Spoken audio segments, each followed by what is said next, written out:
गोटे समयर कथा जंगल रे एक बड़ हाथी रहुथिला। से बहुत बलिया और गभीर तांका मुखरे केही किछि कहिबाकू डरुथिले। एही जंगल रे एक छोट बिलुआ मध्य रहुथिला। बिलुआ बहुत चालाक और दुष्ट। गोटे दिन से भाविला ए बड़ बड़ हाथी मते काहीकि गणना कले नाही, मु ताकू मजा देखैबी। तापरे बिलुआ हाथीर पछडिकू आसी तार पछरु हालुकारे नंगळे पटिला। हाथी आश्चर्य हेला, एहा कौन हेला बोली उठिला। देखिला से छोट बिलुआ को देखिला। हाथी हसिकी कहिला, आहा तुमे एते छोट किंतु तुमर साहस बहुत, किंतु मने रख बलुआ बुद्धि उपरे। सेहि दिन ठारो हाथी और बिलुआ जंगल रे सांगे सांगे घुरी आनंद रे रहुथिले।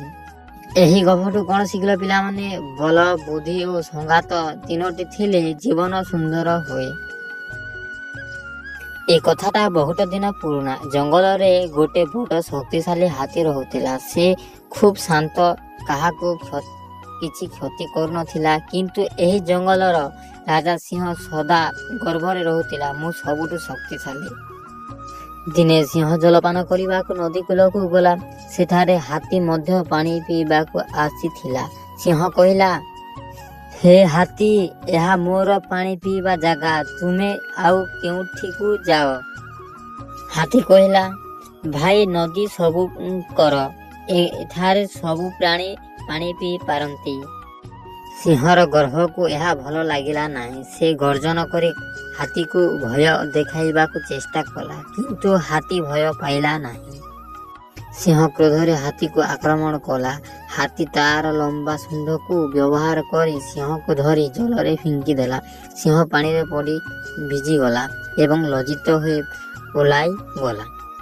से दिन तो सिंह बुझिला, गर्भ भय देखे कहानी रे काम करे नाही, सबुठु सम्मान करिबा दरकार। एही गपटू कौन शिखला पिला माने शक्ति रे नुहे, बुद्धि और नम्रता रे सत्य सम्मानित मिले। गोटे जंगल रे एक भालू एक हाथी रहुथिले। सेमाने दुई जन भल बंधु थिले। भालू छोट हेले मध्य बहुत चतुर और चंचल थिला। हाथी होचंती शांति, बुद्धिमान और शक्तिशाली थिला। गोटे दिन दुई जन बुलेबा को बाहरिले। रास्ता मध्य एक वृक्ष तले अनेक फल देखिले। भालू कहिला, अरे बंधु, आमे ए फल गुडी को खाउछु, मते बहुत जोर रे भोक लागिलानी। हाथी कहिला, ठीक अछि, किंतु आगरे देखिबा को पड़िबो के खाउछि फल। आउ एही वृक्ष ऊपर मूर्ख बानर थांती, सेमानकु रुष्ट हेउ पारंती। भालू कहिला, मु डरुणी, जे आसुछि मु सेठी गर्जन भय देइछि। से फल तुलिबा को वृक्ष को चढ़ी गला। हेले वृक्ष ऊपर एक बड़ बानर आसी भालू को चाटी देले। भालू भूई को पड़िला, देह दुख हेला। हाथी ताको उठाइला और कहिला, देखिलु बंधु, अति आत्मविश्वास बेले बेले कष्ट दिए। बुद्धि और धैर्य सह चिंता कले सबुठु लाभ मिलिथाए।